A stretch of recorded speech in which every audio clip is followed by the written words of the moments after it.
Happy Monday, everybody, and welcome back to Brown Bag Bets, powered by BETSPERTS, where your daily dose of quick hit handicapping and sports betting picks. Joining me, as always, gritty and pink, Mr. Andy Molitor. Andy, remember when you were playing Madden and you first kind of started playing on the highest level against the computer, and you ran into one of those games where just you forget to turn injuries off and everything goes to shit? You throw a couple bad passes, they're picked off, fumbles are happening left and right, your special teamers are somehow letting kick returns get to midfield, everybody's hurt, and all of a sudden it's the fourth quarter and the computer has 9 points and you have 0 and you can't do a thing. That was the closest analogy I could to the experience of whatever the heck that was last night. I mean, did you at least have the courage to bet no touchdowns? No, that's in a game with that high of a total. Of Right? course, with the offensive weapons that they started the game with, and really what I thought New Orleans would do the ground. I bet New Orleans a week ago at plus 11. Number went the other way. It got out to 11.5. Tampa Bay got steamed slightly, I guess. Never mattered. I don't know how I had Drew convince me to bet on Tampa second half with all the injuries. I think we just believed in the goat, and I think he believed in himself. He just didn't have the pieces around him, and good job by New Orleans without a head coach. The best part was Kevin James slash Sean Payton getting his 150th win. He wasn't even there. It was here's a little milestone Does for it you. count for him? Yes, it does.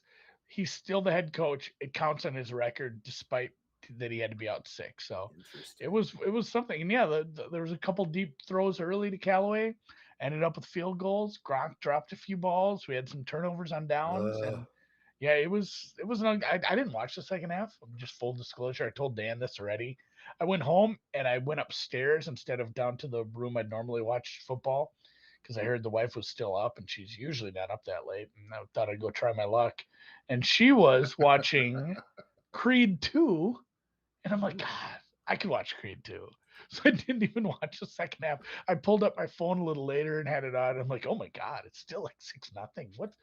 Then it's like, oh, it's 9-0. Like Tampa's just not going to score. I just don't care anymore. So congrats to whoever bet New Orleans, anybody whoever who had had the plus, yeah, unders, unders plus 11. anybody New that bet Orleans, Buccaneers not to score. Is that yeah. a I bet mean, slip that's floating around the internet somewhere? Somebody bet $1 to win $1 million or something? the Buccaneers second half team total was 14.5. I mean, I looked at that for a hot take. I said if that was 14 flat, I'd bet it because I think that pushes a lot. And Tampa had some nice drives, just couldn't finish drives. Right. So real ugly. It's an ugly Monday. We do have two NFL games we'll get to. We have a bowl game. The NBA only canceled one or two games today, I think. So one so far.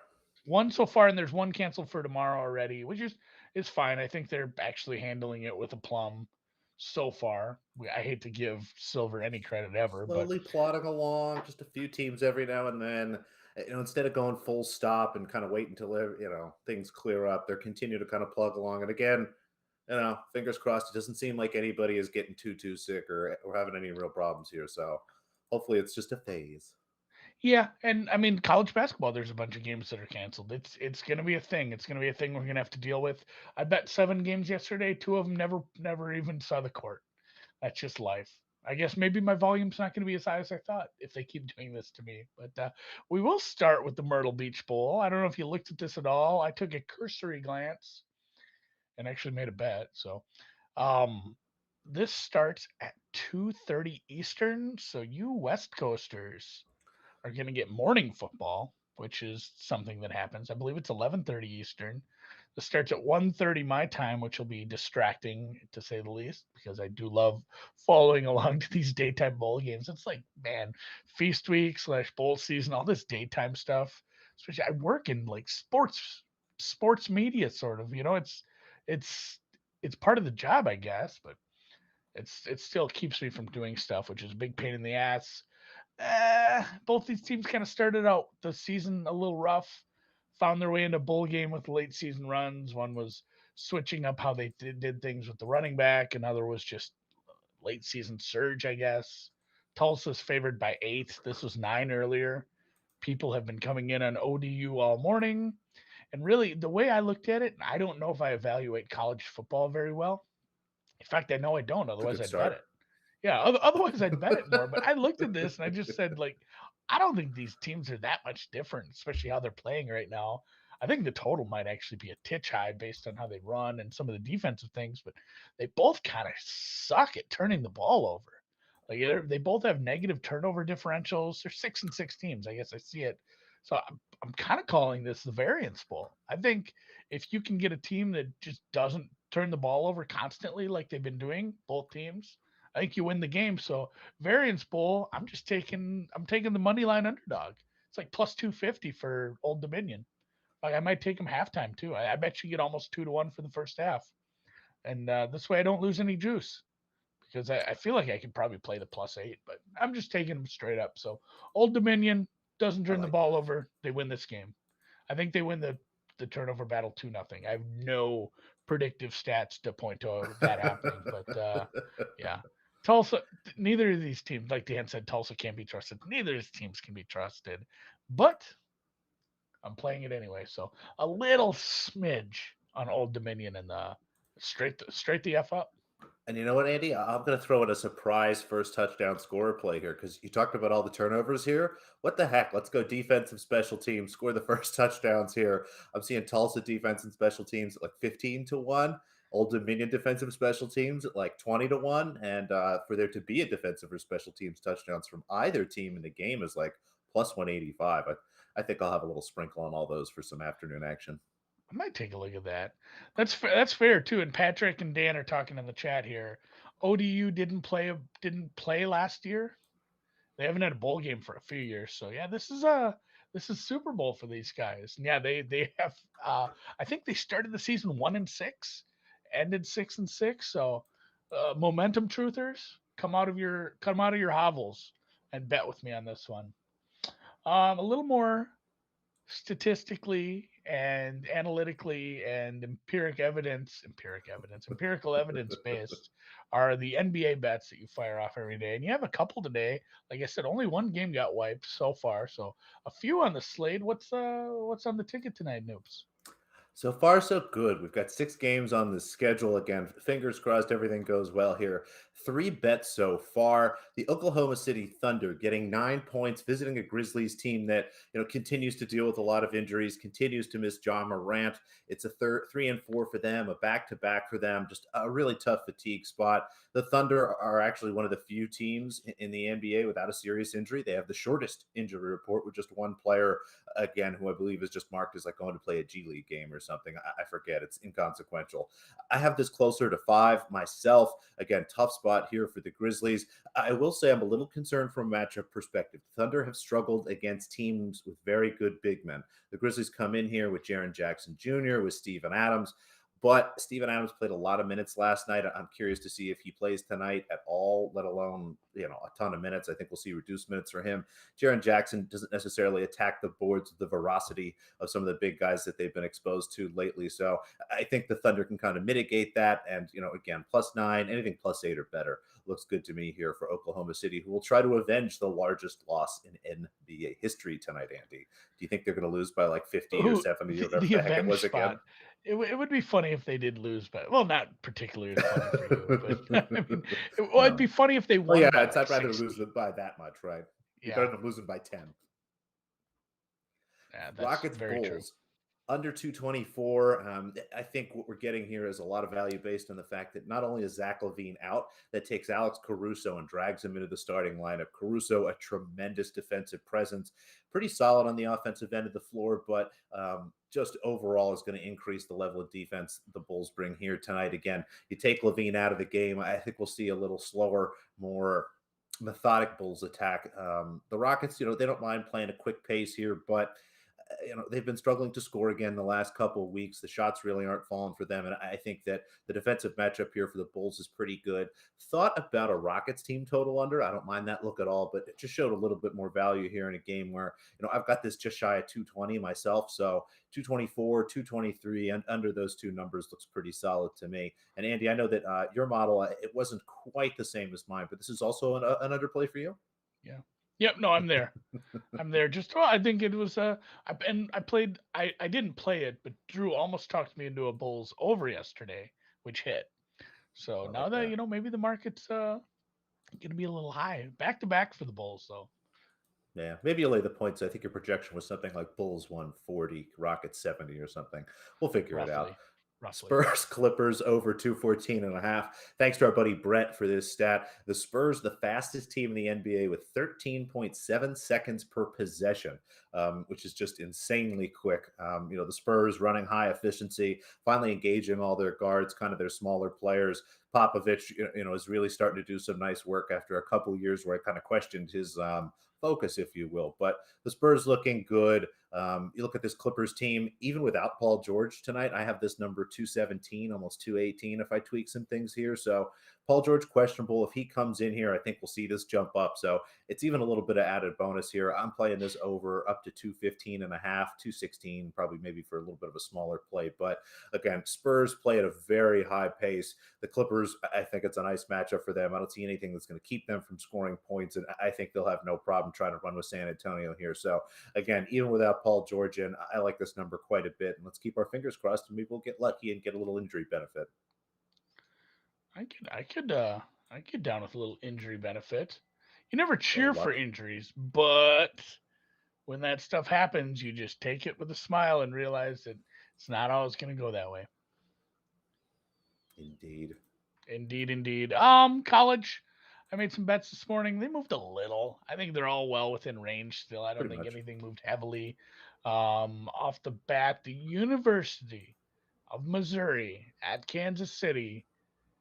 It's not the Kangaroos. I believe it's just the Roos are taking on my South Dakota State Jackrabbits, who are out of the college football playoff now. But 13 was just a bridge too far. I'd play this at the 12 that's still available. I have it at 9 or 10. I can't say a ton of great things about UMKC. They are a lower, lower tier Summit League team. I'm not very good at the Summit. Like if I lose one, it'll 100% be this one. I'm not done great in the Summit League for some reason, but South Dakota State, it's one of those two where South Dakota State runs an incredibly fast pace.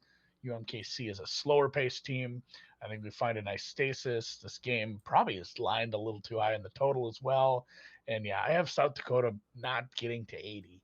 Like if they can keep South Dakota in the or South Dakota State, not South Dakota State, in the lower 70s, I think they definitely stay within this number. Their offense, or excuse me, their defense is pretty decent, and by pretty decent I mean like top half of the world, which is pretty good for a team that's not top half of the world. If we're being honest, it's like a 200 level team. So just getting the points there, hoping their defense can keep them in this game. South Dakota State, a little bit of a look ahead spot. Maybe they do got to play Oral Roberts, which is a much tougher task. They actually have a tough stretch with Oral and NDSU coming up. St. Thomas, the Tommies. This is like a D4 school last year. They jumped up and everything. They are not a great team either, but Charleston Southern or excuse me, Charleston Southern. What am I talking about? That's the other one. Nebraska, Omaha. I've got really bad teams in all three of these games. One of them I bet on, but St. Thomas, they're not gonna do very well. Again, it's another Summit League matchup. Nebraska, Omaha is awful, horrid. Probably my worst Summit League team. They don't do anything good. They have a bottom 15, I believe, defense in the entire world. They haven't beaten anyone that's been D1. They are 0 and 1 and 10 with a win against some Division 3 school. St. Thomas did move up for a reason. They're better than UNO or UNO. Yeah, it is UNO. Decent offense. Don't turn the ball over. Hit their 3 pointers. I'm not worried about this one at all. Some people, including my guy Dwayne, bet this last night at like -1.5. So this got steamed Ooh, up. St. Thomas money, and St. Thomas, it's about an hour from here. It's up in the Twin Cities. I Go was going to say, Tommies. that's pretty close. You going to try to go? It's not too Get time? far. I probably won't go because this is in Omaha, Oh, which is considerably further, but a that is city I do considerably further, enjoy going to Omaha because they have Council Bluffs across the river. You got three casinos. Finally, Manhattan back to the leagues I actually like to bet on.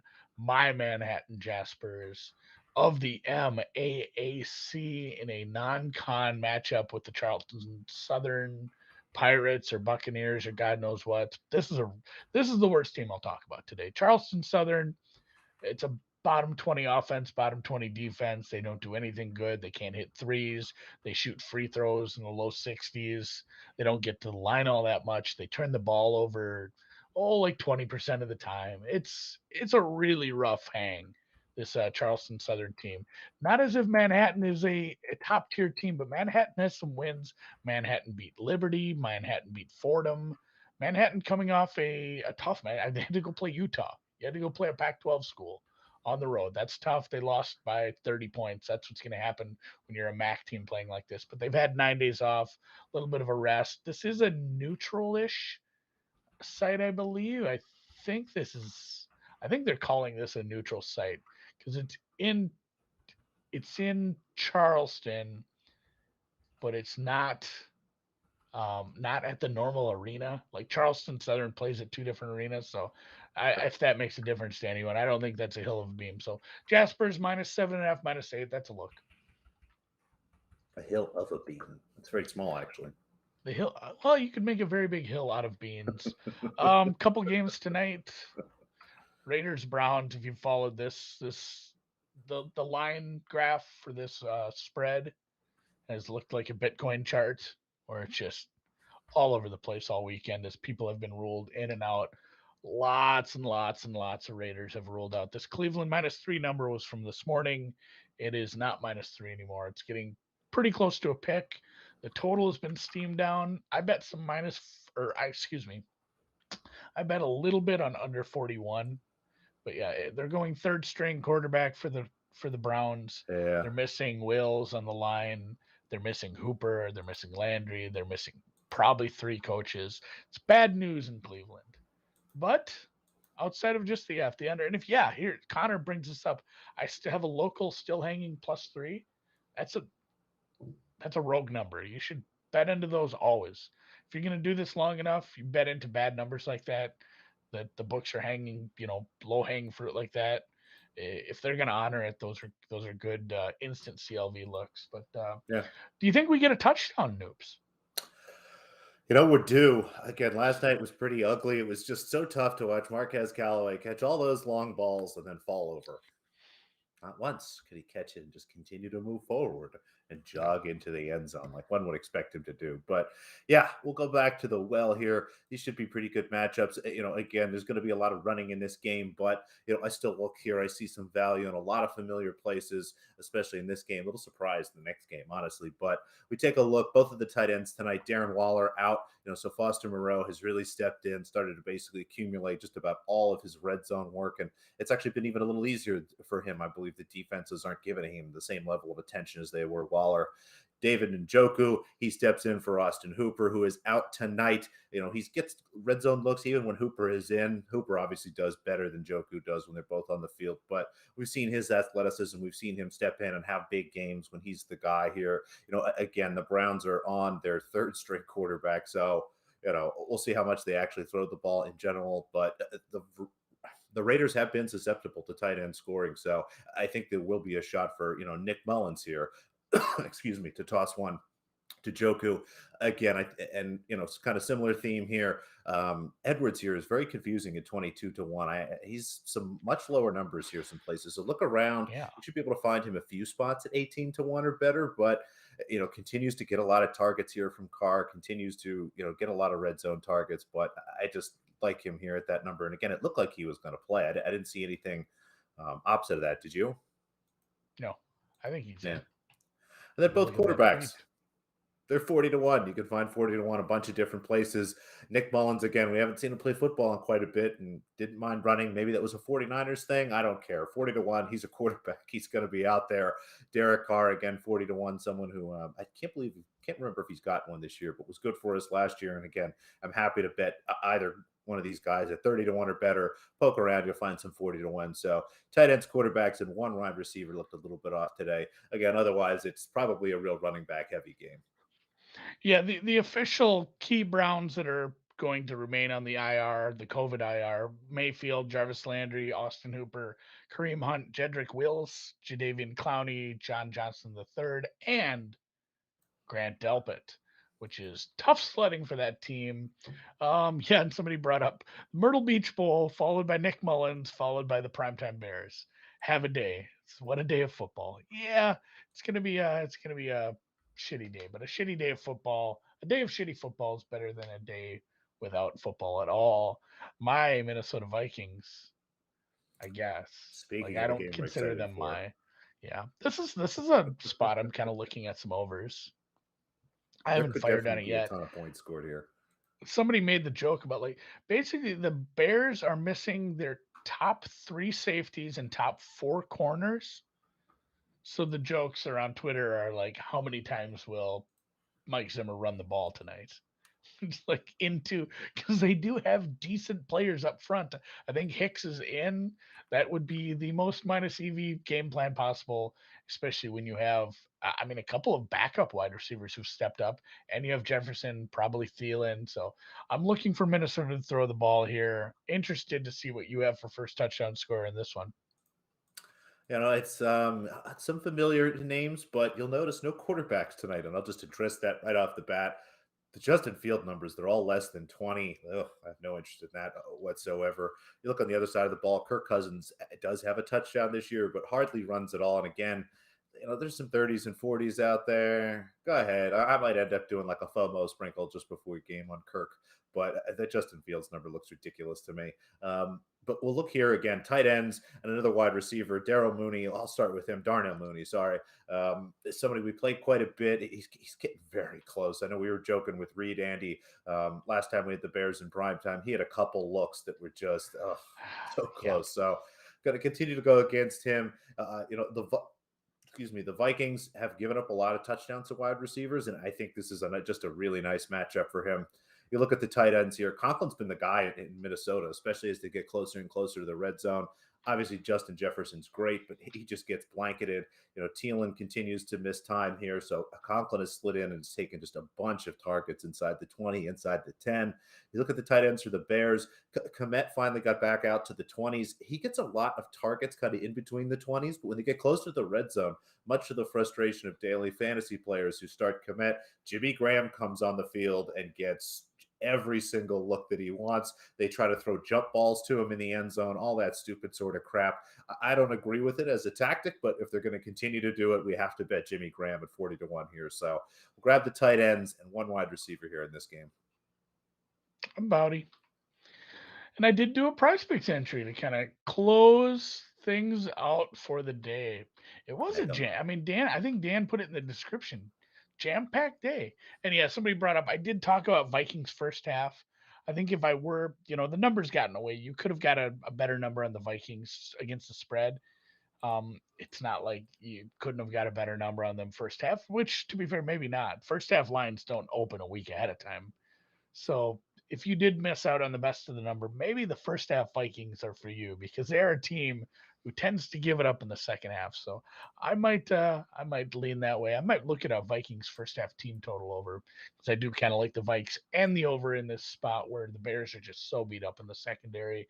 Speaking of being beat up in the secondary, I took Justin Jefferson over his receiving yards. Just like it's a lot. It's 90 yards pretty much.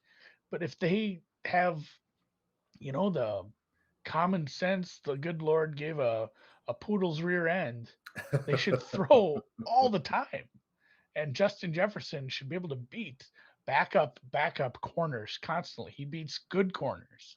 So it's a lot of yardage. Like you're way behind the eight ball right away when you place this. But boy howdy, I think he should get to 100 tonight, and hopefully the Bears put some pressure on him because the fact that they have to keep throwing is just going to help this. And then in the other game, I took some Njoku over 7 fantasy points, I and like it. it's really hard to bet an over anything in this Cleveland game. First But touchdown. We cashed that, I think, right? Catching a yeah, score. basically, um, if he could get a touchdown catch, this cashes. If he gets 3 catches and 40 yards, this cashes. Like his average is there, his targets are there, even with Hooper in, Hooper's out. I know we're on the third string quarterback, but when you do end up getting these you end up getting these backup quarterbacks. I do think we're going to see some check down shit. We're going to see some safety valve stuff. It's going to be running backs. And Hunt's out. Hunt's a great receiving threat, which sucks. So, and Njoku, I think, gets targeted 7-8 times tonight, especially if they do fall behind and they have to keep throwing. I think he gets this strictly on attrition. This isn't very much. 4 for 4 fantasy stat thing agrees with me. They have him closer like 7, 8, 9, or 7 wouldn't be that much. 8, 9, 10 fantasy points. I think he gets there, and obviously getting a touchdown would take care of that pretty quick. Dan already answered. We're gonna take Friday off because it is Christmas Eve, and like I mentioned on Twitter, I'm gonna get drunk immediately when I wake up. There'll be a Bloody Mary. I might set up the Bloody Mary bar the night before, so I don't have to do anything. Just take the cheese and meat out of the fridge, the shrimp, and just start getting. Is that what it is? Meat, cheese, shrimp. What is the stack? What do we use for your celery, bacon, celery salt, homemade Bloody Mary mix? Probably. We're gonna get weird with it. I'll put the recipe up sometime. X. Oh, that deep breath after that. Lot of information. Thank you for joining us in the chat. Thanks for the chatting. Thanks for the thumbs and ups. And yeah, we'll catch you back here tomorrow. Same fucking show, I guess. 2 NFL games and a bowl game. Just like another Monday. Yeah. Oof, Groundhog Day.